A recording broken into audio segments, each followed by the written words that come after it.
Hello friends, my name is Waldine and I have a question for you. Do you ever struggle with your Bible study? If you do, you're not alone. Most of us do. Maybe you felt discouraged, thinking, I'm no theologian, I don't know what I'm doing. Or maybe you don't know what to expect when you read the Bible. It's easy to lose heart. Maybe time feels short, or you're not quite sure where to start or how to make Bible reading truly meaningful. If that sounds familiar, you're not broken or faithless, maybe you just need help. Here's the good news. God gave His Word to all of us, not just pastors or scholars. If you can read or even just listen, you can grow through the Scriptures.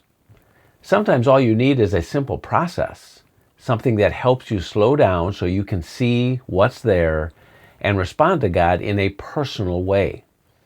That's what the Simple Bible Study Method is all about.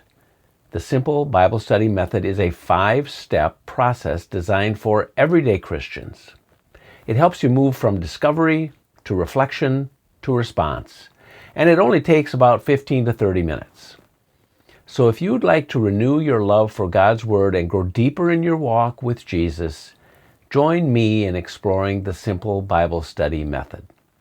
The purpose of this channel is to help you study the Bible for yourself. I'll show you how to do it and give you some pointers, but the idea is that you spend more time in God's Word for yourself. So join me, won't you?